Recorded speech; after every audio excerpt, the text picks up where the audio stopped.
Welcome to Gas, the true story of a toxic train derailment. I'm Ron Scholl. Last time on Gas, confusion reigned as responders mustered to the wrong location for the chlorine spill, with many not having respiratory protection. We now continue with Part 1, Chapter 6, Gassed. Epigraph. We look back toward Alberton, and you could see a cloud over the whole town. Alberton fireman James Claxton. Evacuation west of Petty Creek. The Alberton volunteers returned from Petty Creek to find gas had engulfed their town. Responders included Fire Chief Tim Ishler, Assistant Chief James Claxton, Terry Fairbanks, Doug Lausch, and Thor Augustine. They had a tiny budget and dubious equipment. Claxton missed the false start to Petty Creek, sleeping through his pager until someone roused him. He believed the gas had encumbered him. The trailer really smelled bad of chlorine, he said. The volunteers assembled in the old fire hall in the center of town. The crew prided itself on fast response, but the faulty dispatch had wasted valuable time.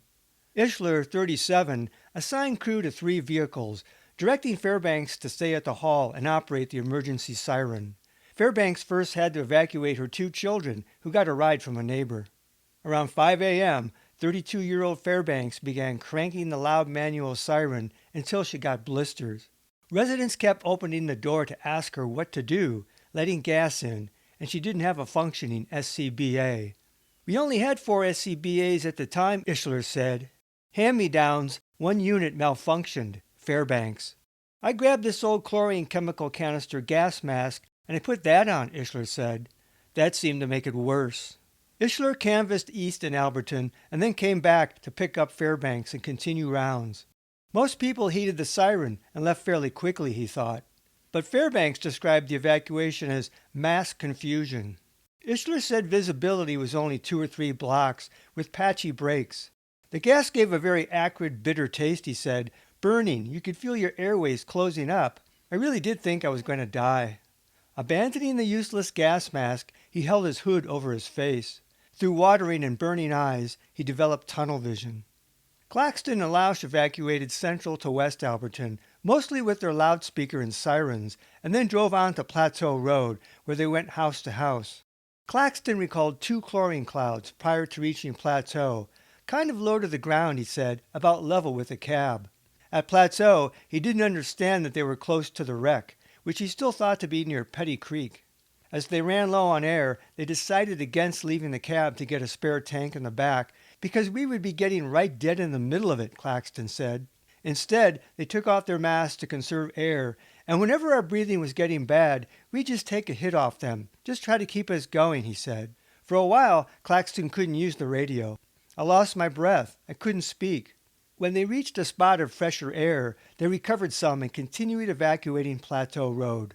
From the Plateau vantage, in the dusk, Claxton recalled, we looked back toward Alberton and you could see a cloud over the whole town at that point. That's when we realized how bad it was. After Plateau, they evacuated North Frontage Road across I-90 and up West Mountain Creek Road, and then re-entered the fog on the final run through Alberton.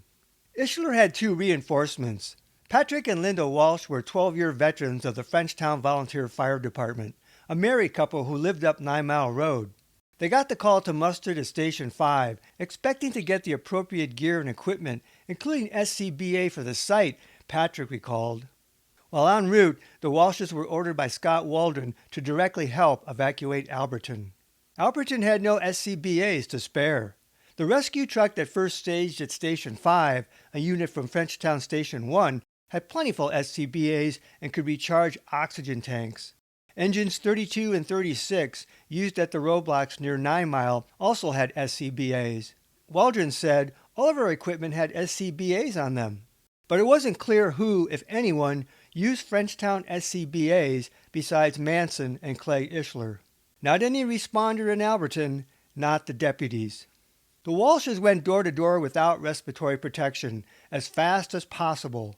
We didn't know how long we would be able to function, Patrick recalled. Frenchtown volunteer firefighter Pam Roberts said of 35-year-old Linda Walsh, she didn't want to do it, and she was ordered to go in and evacuate those people, and she knew that they didn't have the correct gear. She was really upset about the danger, I think, that the volunteers were put into. As the evacuation progressed, Ishler doubted its purpose. The majority of everybody probably would have fared okay if everybody would have just stayed inside. Ishler's opinion was based on questionable assumptions, that houses could be airtight and that gas hadn't entered through open windows.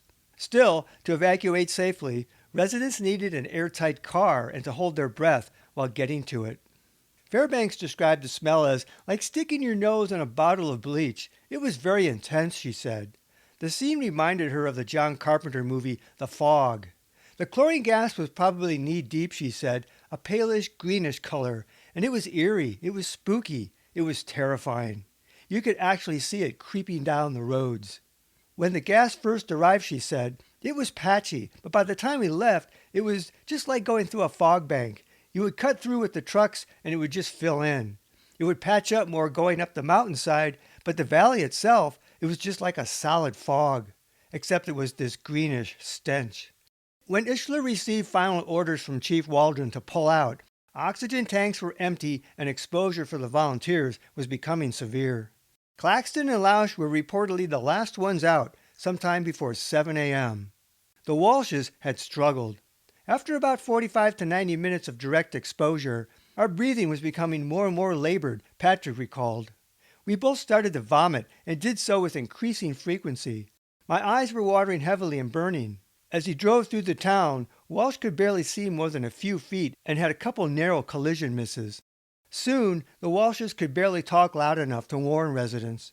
They had burning lungs and difficulty breathing. As Patrick verged on fainting, they decided to evacuate themselves, while still helping others on their way out. But when Linda began to struggle to breathe, they skipped some houses and went straight to the Frenchtown High School Evacuation Center. The Alberton volunteers escaped to the 9-mile exit staging area and were ambulanced to Missoula. Alan and Cynthia Matthews of Alberton arrived at St. Patrick's Hospital parking lot at the same time as an Alberton fireman. He got out and just stumbled to his knees, Cynthia said. We helped him into the emergency room. There was no decontamination measures, Ishler said of the 9-mile forward command site. They had the little pools and the wash down units set up, but I don't remember seeing anybody get washed down through the whole thing. Normally, when a contaminated responder, especially under the influence of a chemical, showed up at decon, he would be attended to. Ishler was not decontaminated at the St. Patrick Hospital emergency room either, where he received an aerosol nebulizer treatment, chest x-ray, and was released. I didn't clean up until I took a shower in the motel, he said. Ishler's acute symptoms included congestion, severe coughing, vomiting, sore eyes, and blurred vision. Decontamination in a hazmat situation was basic first aid. For chlorine, this entailed irrigating the eyes for at least 15 minutes, immediately flushing exposed skin with copious water, removing all contaminated clothing, and bathing with soap and water. Fairbanks confirmed that the crews at the 9-mile staging and at St. Patrick's Hospital never did go through a decontamination. The ambulance itself smelled so bad of chlorine, she said. I went to the ER in full turnouts. I left my coat in the ambulance because it stunk so bad. The hospital never told her to change clothes and wash, nor did they give her a gown. She took her own measures because it was basic EMS training, she said. I think in all honesty that the medical centers were unprepared. When Fairbanks arrived at the ER with a severe migraine and difficulty breathing, they put on an O2 meter to take my oxygen level, gave me a shot of Demerol, and sent me home. I was never given chest x-rays. I was given no neurological testing. Fairbanks had a prehistory of migraines, though none in 5 years. Now she acutely suffered a severe migraine that induced vomiting and had chemical burns on her eyes and difficulty breathing. Normally, lung function tests were recommended following chlorine exposure with respiratory symptoms. With all the people coming in the ER, Fairbanks understood there was triage, yet I felt like I got pushed out the door, she said. Claxton confirmed a lack of decontamination anywhere at any time.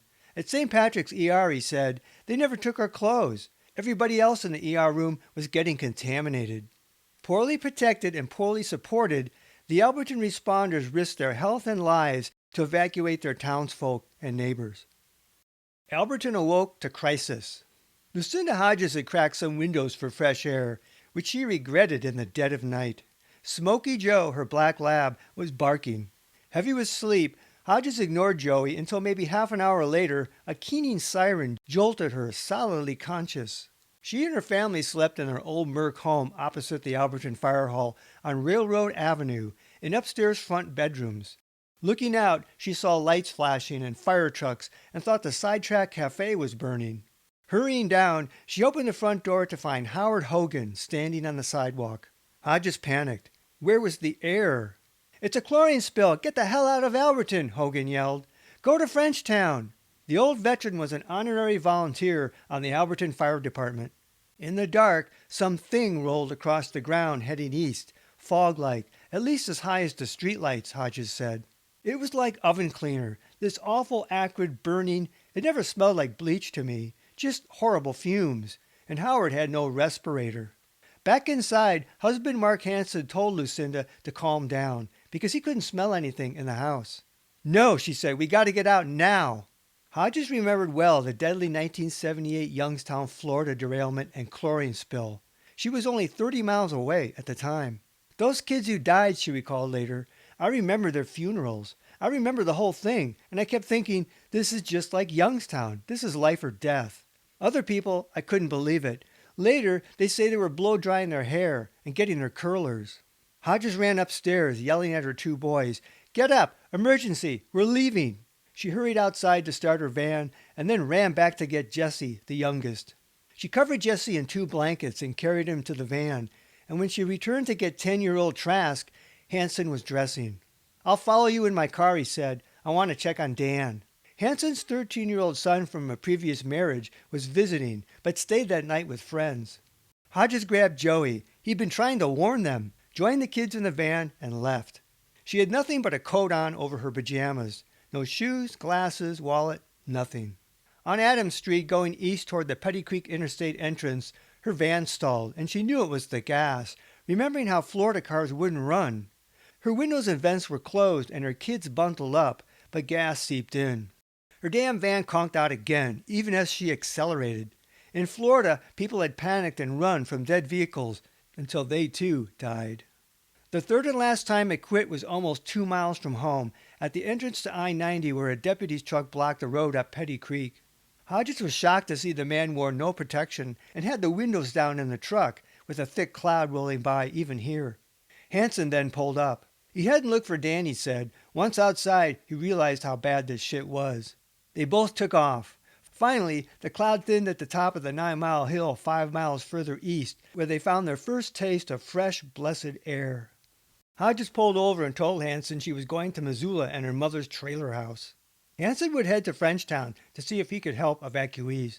As Hodges drove by Frenchtown, she saw but 2 cars at the high school, the unofficial evacuee center, and realized she had been one of the first to get out. When Hodges got to her mother's trailer in northwest Missoula, Catherine opened the door and said, "What is that smell?" referring to the stench emanating from her daughter and grandchildren. Upset, Hodges called a 1-800 number for the Poison Control Center in Denver. They already knew about the derailment. "I'm a little short of breath," she said. "My throat burns, but everyone else seems okay." Poison Control told Hodges to take off all their clothes, put them in plastic bags, get rid of them, and shower. "If you're coughing at all or don't feel you're breathing properly, go to the hospital," they told her. They all stripped and took baths. "When I took my coat off, you could see crystals," Hodges said, "like salt crystals all over it." Her mother bagged their clothes and put them on the porch. "I went to the hospital as soon as I was dressed. I told my mom I don't feel right. Her kids felt okay and stayed behind." When Hodges got to St. Patrick's Hospital in downtown Missoula, the ER didn't seem that crazy yet. "I told the staff that I had been in the derailment and I didn't feel well. Could they check me out?" And this guy, I don't know if he was a doctor or nurse, he said, "Well, can you breathe?" And I said, "Yes." And he says, "Well, I suggest you go outside and do that." He says, "There's nothing we can do for you." And that was it. I went back outside. Though she'd already decontaminated, it struck her that he hadn't even told her to change clothes or bathe. I felt at loose ends. You feel something should happen after that. You wanted to talk to other people, know how they were. Having flown the coop, Hodges landed in limbo. At least one family remained behind because of misinformation about the spill. Eleanor and Norman Brovold lived in the east end of Alberton. Eleanor recalled, after the siren sounded, 911 said there was a chlorine spill at Petty Creek. This was around 5 a.m. So we thought, we're not going to go east, we'll go west and go to our son's house. Well, my goodness, it was several miles away from Petty Creek. As a result, the Brovilles evacuated toward the spill site. As she left, Eleanor recalled, it just looked rather foggy out. It smelled like bleach. Eleanor felt okay, but Norman couldn't breathe, and it was hard on him, she said. Because of the confusion at 911, the Brovilles never left the exclusion zone, evacuating up West Mountain Creek directly north of the hot zone. Eleanor's son lived over 3 miles up the drainage, and she felt safe. However, the Simmons family, who lived near the mouth of West Mountain Creek, reported a heavy gas cloud. Among the earliest to leave, Fran Hayes got a call to evacuate from a friend on the Frenchtown Rural Fire Department around 4:30 a.m. Hayes didn't yet see an obvious gas fog, but the air looked misty, she said. The smell was overpowering and not like bleach, more like fertilizer or weeding spray, she said, that burned her and her children's eyes and made them cough as they fled. While many people reported smelling only chlorine, others reported similar non-chlorine smells. Lois Johnson of Alberton said, we went out to get into the car and a big white cloud just come right down over the top of us in our car. And of course, we inhaled that. There was something more than chlorine in that smell. I know that. My husband said it smelled like pesticide to him. As Tom and Wilma Wheeler evacuated, the rolling gas fog was about 6 to 10 feet high and patchy. Wilma said, it smelled like fertilizer to me, not chlorine. Tom recalled a combination of chlorine and hardware store fertilizing stuff. Despite his asthma, Tom held up okay, but Wilma had great difficulty breathing and thought she would die. Sandy Halbert said, it wasn't chlorine. To me it was just a chemical smell, almost like a weed feed. Alan Matthews described this horrible odor of chlorine and kind of a pesticide mix.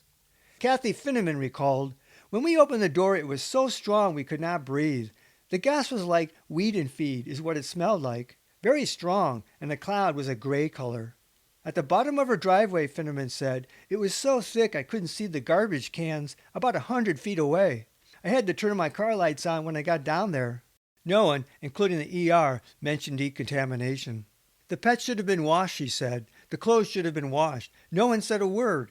Even at the very first meeting with MRL, nobody said anything. So we slept in those pajamas for 3 days before I got home to get other clothes. Finneman's car was also contaminated. No one said a word to us about cleaning our car. Randy and Dolores Augustine had a young daughter and son Thor, a member of the Alberton Volunteer Fire Department. When Thor got paged, Dolores initially accompanied him, but asthmatic, she returned home and told Randy they needed to evacuate. I didn't realize at the time she thought she was the walking dead, Randy recalled. She didn't think she'd live. Randy helped rouse next-door neighbors, including Howard Hogan, an elderly Army vet hard of hearing. Waking him was tricky, since Hogan slept with a shotgun next to his bed. Augustine formulated a plan as he ran over and entered Hogan's unlocked back door. I was at his bedroom, and I said, Hogan, attention! He got up and he was saluting in his skivvies. He hadn't reached for his shotgun. So I told him we had to evacuate the town. But in running back and forth, Augustine said, I had taken in a lot of chlorine and I was falling down. I'd fall down and have to pick myself up off the grass. That happened 3 times. Augustine thought he was temporarily blacking out. From this and other accounts, it seemed possible that some people might have succumbed to the gas that morning, if not for the help of neighbors. Augustine recalled a gas fog, but also rain-wet grass that burned like acid when he fell. Within 12 hours, I had open blisters from my knees down that were just bleeding. He only smelled chlorine that morning. Coughing severely, the Augustines fled to Frenchtown High School, where Dolores passed out, her inhalers failing to aid her. An ambulance crew revived her. Later, the Augustines heard that Thor had gotten out after helping evacuate Alberton. Randy was immediately concerned about his family's clothes, which he felt were saturated with HCl. Short on money, Augustine went to MRL's offices later in the day to complain that their clothes were burning them, and he wanted MRL to pay for new ones. As he left MRL with a check for Walmart, another family arrived with the same complaint. The public perception was that MRL offered clothes vouchers to J.C. Penney's beginning the second day, in recognition that many people evacuated with few possessions, and that the evacuation would be prolonged.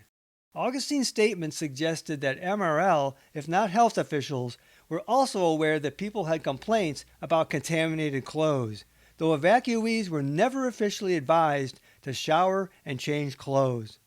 Still having problems breathing, Dolores went to the emergency room the second day.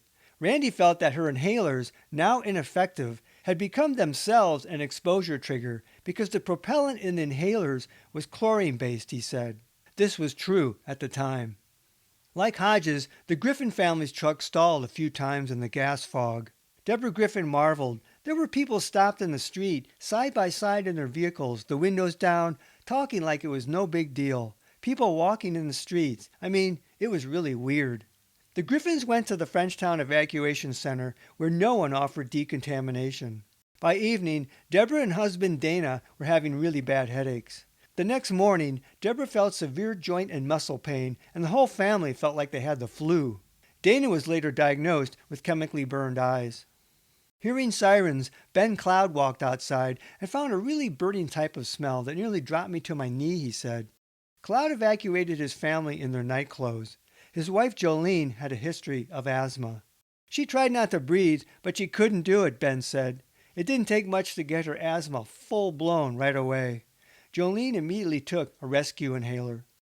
Patty Freeze couldn't gauge the mist height, but it was over her roof. It kind of went in waves, she said. It looked like a big cloud.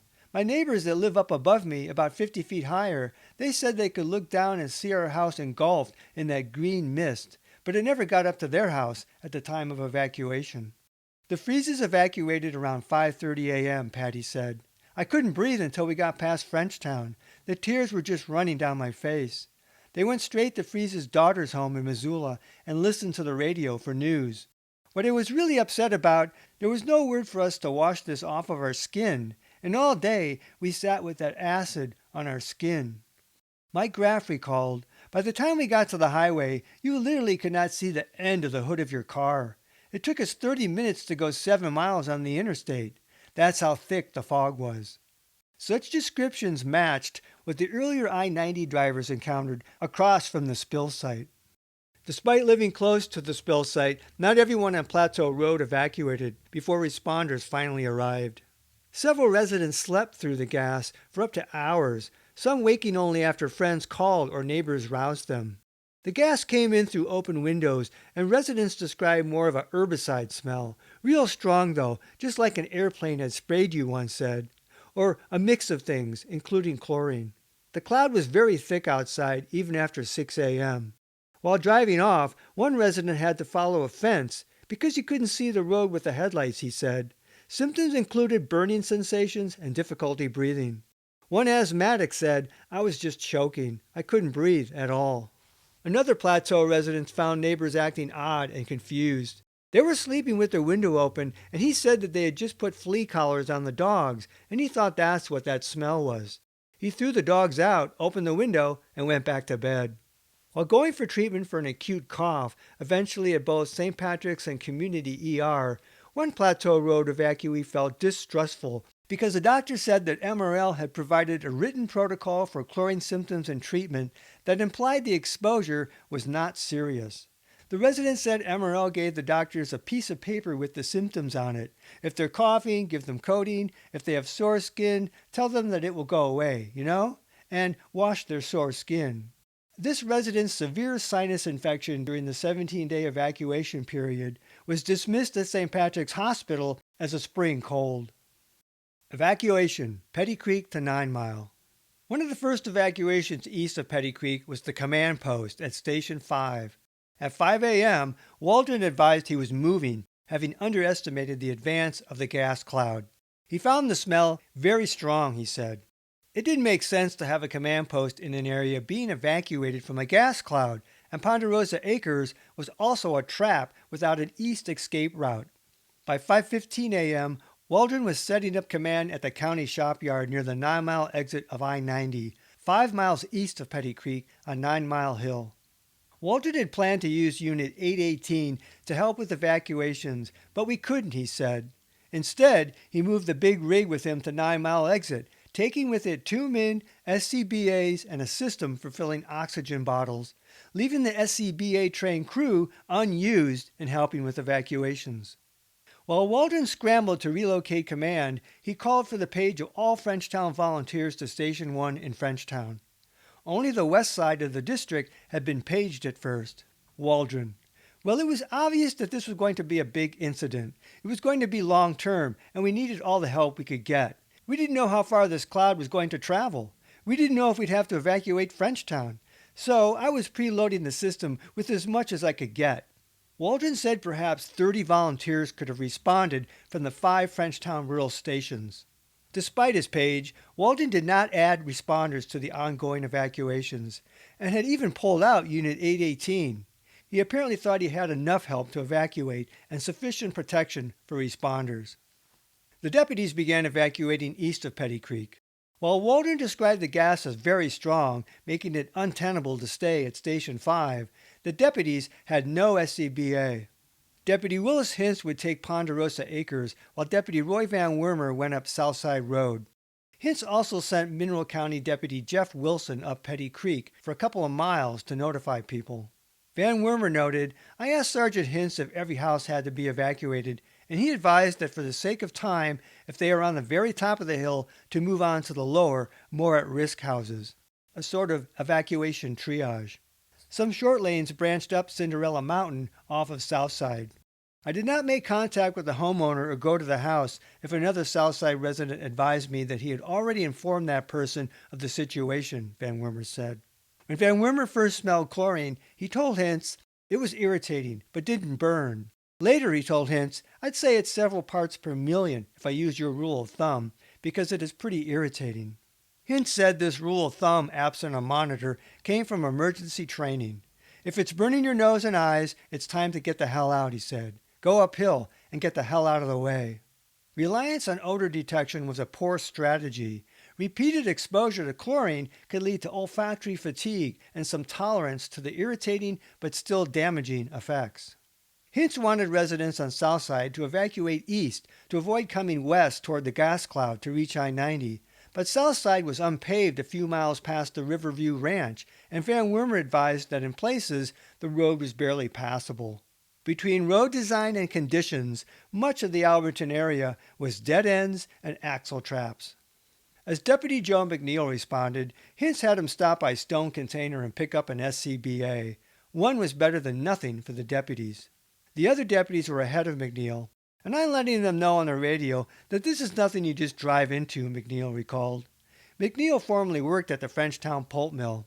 I had been chlorinated many times when I was working at the mill, and so I was well aware of what it can do to you. The SCBA was for himself. I figured I was going out towards the spill, he said. But McNeil got sidetracked, along with his SCBA, when he helped set up the Frenchtown evac center. No one thought to shuttle the unit, and yet another SCBA went unused. At about 5:30 a.m., Hintz reported to Sheriff Doug Chase a real strong smell at Petty Creek, and he headed for higher ground. In less than 90 minutes, the chlorine level 4 miles from the spill had become intolerable. John and Carol Greenwood lived about a mile up Petty Creek Road. When Deputy Wilson banged on their door at 5:10 a.m., Carol recalled an intense chemical smell. "I couldn't say chlorine," she said. "It had kind of a herbicide, perhaps an insecticide smell to it," John recalled. "It was definitely something with the chlorine." They saw no gas cloud in the dark. The Greenwoods' account was notable in that the gas reached them 4 miles east and another mile south, upstream in this narrow drainage.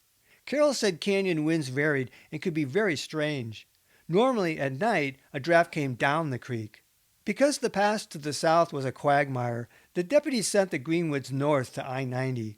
"When we got down just about to the river," John said, "we come into something that looked like a light fog, and that's where we really got hit. It was really vicious there." Carol said they went to the ER, coughing really bad, the eyes burning, real nauseous. No one decontaminated them. Larry and Avis Mickelson lived on the bench just above Southside Road, east of Petty Creek. Larry worked for the Montana Highway Department and was already awake around 5:30 a.m. as sirens wailed in the distance. Soon a deputy knocked and practically let himself in to inform the Mickelsons about the evacuation. Larry smelled a very strong chlorine smell outside. In the yard light, he said, you could see the mist in the air moving east. Mickelson later believed it would have been best not to have evacuated because there was never any smell inside the house, he said. We went through the worst part of it going to Frenchtown. It got so strong in the car that everybody was beginning to have a problem breathing, even with the windows and ventilation closed.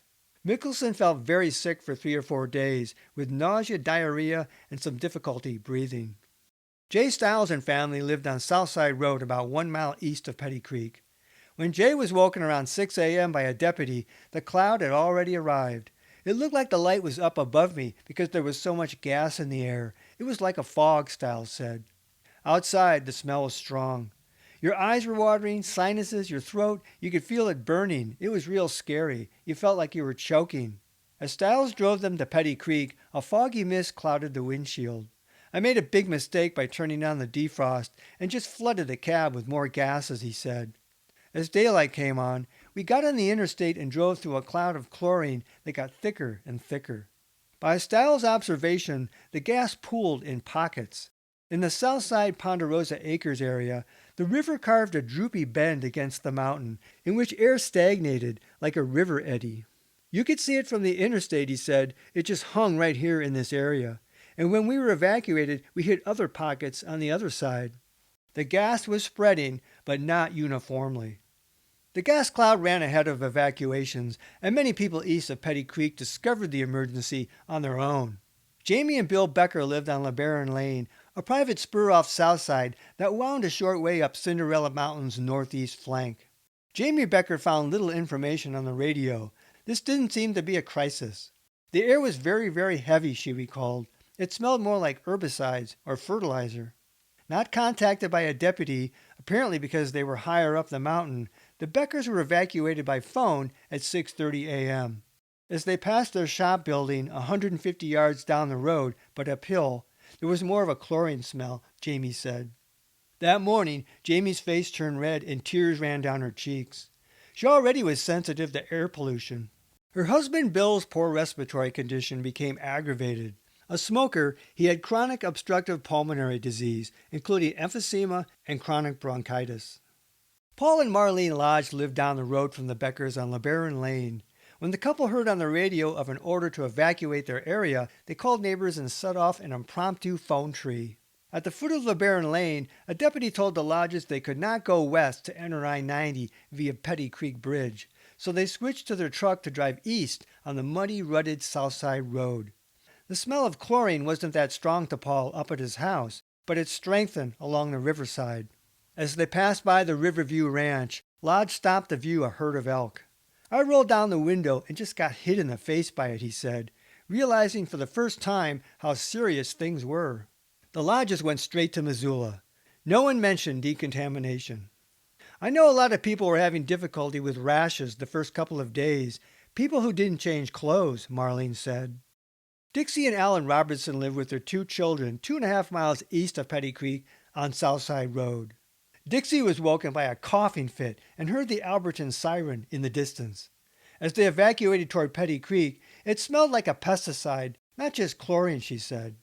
The Robertsons suffered coughing and burning skin, and Dixie and her eldest son both went to the ER. Justin, an asthmatic, had trouble breathing. Dixie's cough persisted non-stop for days, a hacking sound shared by many people at the public meetings. We're all sitting here in the same clothes that we had on when we left here, Robertson said. So she went to MRL and told them she needed money for toothbrushes and night clothes. She recalled they hesitated, and it took a few days before clothes vouchers were generally offered.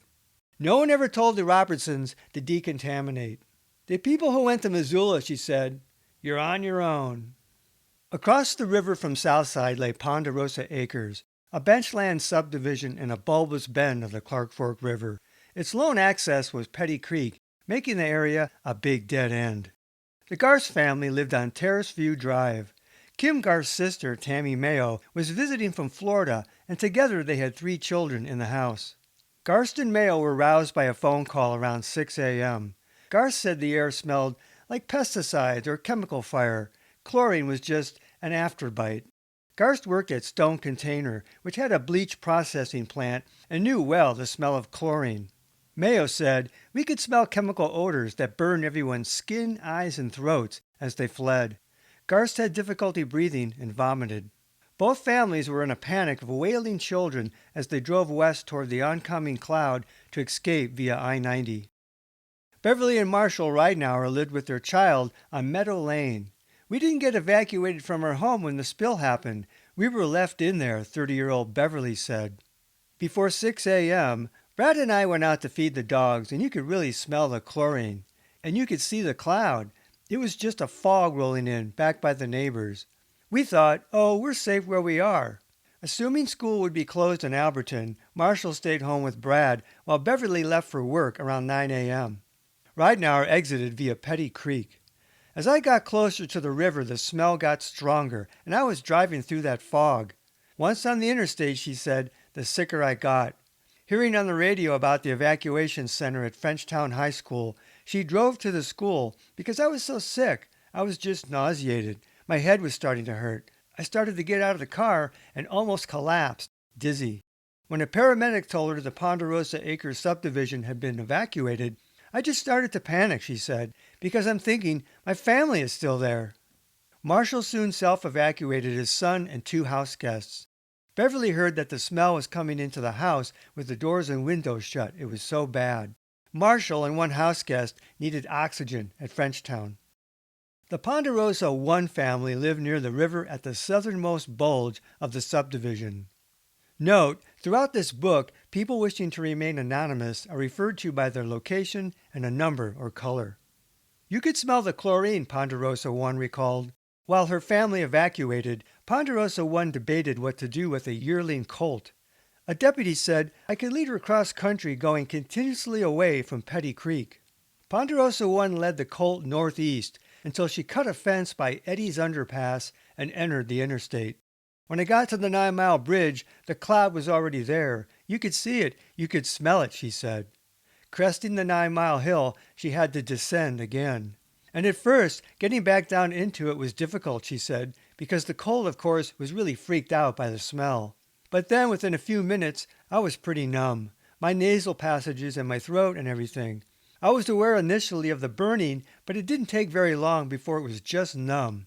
I wasn't really aware of the damage that was being done. She walked to Huson, over 5 miles from her home, and boarded her colt. I ended up developing just a really awful cough a couple days afterwards. I shed all the skin on the inside of my mouth and my tongue. It was really kind of gross. But it took a couple days before things really started happening. At Community Hospital, she received no decontamination, and the family wore their clothes for a couple days. Further north, Steve Adams and family lived about 6 miles from the spill near Eddie's Underpass, a dead-end spur off the frontage road near I-90. Adams' nearest neighbor was 53-year-old Dan Watts, vice president of MRL, a quarter-mile up road.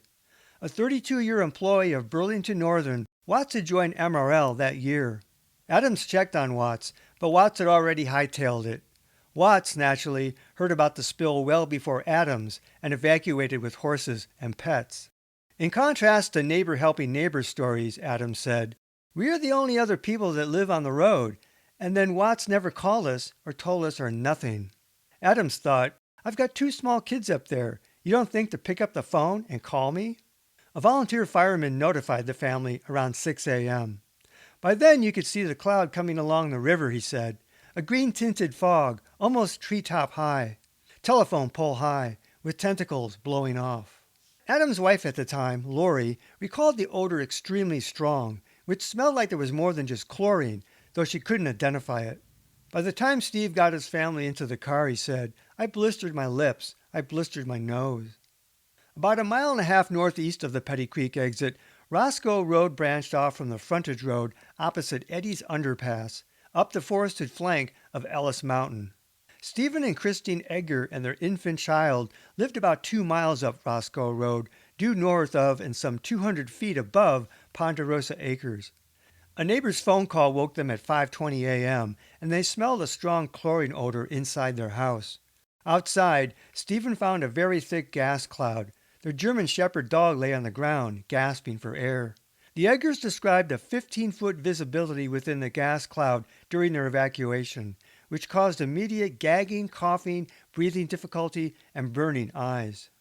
Catherine Danute lived at the last house on Roscoe Road with 3 teenage boys. A neighbor from the bottom of the road called her around 5 a.m. and told her to leave immediately for Frenchtown High School.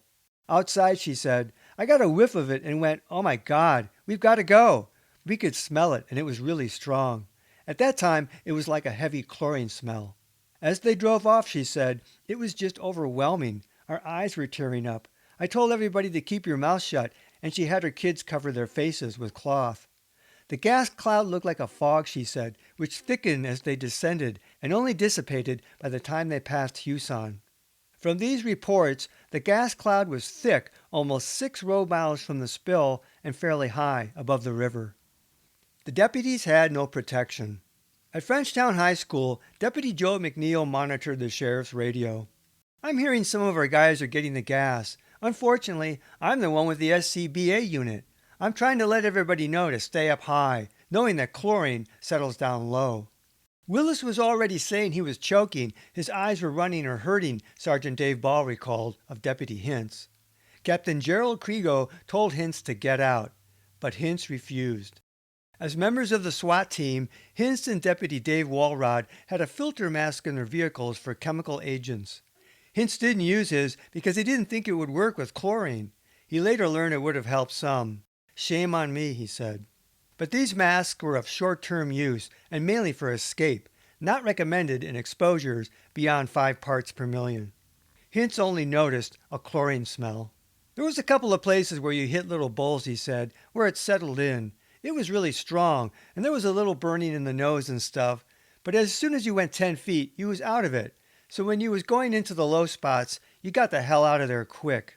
Hintz said he never saw anything that made me believe there was a big cloud circling me and I was about to die. And like I said, the rain really did help us out, and the high humidity keeping everything down and not moving. But not moving meant the gas was slow to disperse. Through his emergency training and observations, Hintz felt the deputies took calculated risks. But there were many unknowns. The amount of chlorine spilled and still leaking, how fast it was moving, what else had possibly spilled, and how it might affect a given person, especially over time. The deputies risked exposure for hours. Hintz monitored by symptoms, the deputies having no chlorine meters. But many deputies complained of burning irritation. They also risked becoming insensitive while damage continued, as Ponderosa 1 experienced with her Colt. Deputies in IC Waldron all reported strong gas smells in the area east of Petty Creek. While residents suffered acute symptoms and some went to hospitals, most had relatively short exposures compared to the deputies. Hintz, I was more concerned about the people in their houses and stuff and to get them out than to worry about me. But the issue was proper protection, and responders weren't supposed to make the situation worse by becoming victims. Additionally, more responders, protected, would have sped up evacuations for everyone. With Hintz and Van Wormer doing the brunt of the east evacuations, why not bring in more deputies with protection, including gear for Hintz and Van Wormer? Captain Kriego was deploying officers. Hintz had earlier asked 911 to page search and rescue personnel to get out here and start helping us notify people, he said, but he received no such help. Yet, Kriego was concerned with Hintz's long exposure. I was asked to leave, Hintz said. I didn't, and then they finished up the evacuation. The ultimate responsibility for the deputy's safety fell on IC Waldron, who was supposed to know the whereabouts and status of the crews at all times. The incident commander is responsible for the whole incident, period, Missoula Hazmat's Tom Ziegler said. But Waldron wasn't communicating with the sheriff's office. In sum, the few deputies had little protection, no monitors, and limited information about the spill. Next time on Gas, the true story of a toxic train derailment, we continue with part 2 of chapter 6, Gassed, and the evacuation of the immediate Alberton area from a massive chlorine cloud. Till then, this is Ron Scholl. Thanks for listening. This podcast is adapted from the book Gas, the true story of a toxic train derailment.